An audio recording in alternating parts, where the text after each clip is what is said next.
You have had a zero-tolerance policy when it comes to allegations of sexual misconduct within your party. There are serious allegations against you right now. Why not call an independent investigation and put this story to rest?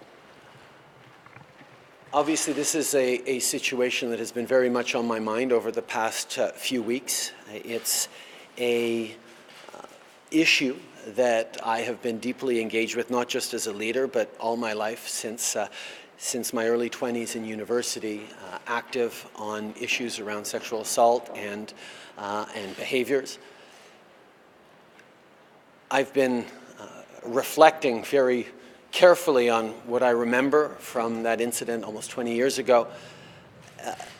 And again, I am confident that I did not act inappropriately.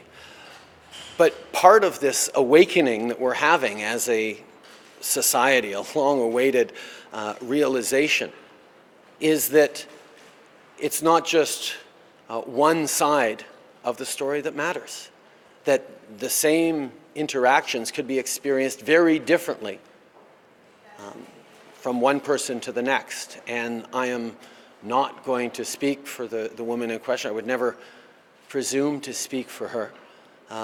But I know that there is an awful lot of reflection to be had as we move forward as a society on how people perceive different interactions.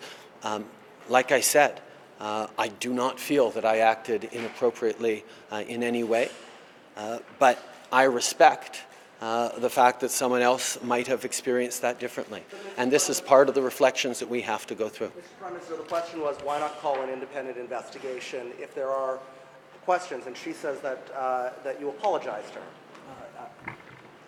Again, I've been reflecting on the actual interaction, and if I apologized later, then it would be because I sensed that she was not entirely comfortable with the interaction we had. Like I said, I've been working very hard to try and piece it together, and even when the original editorial came out at the time, I was fairly confident, I was very confident that I hadn't acted in a way that I felt was in any way inappropriate.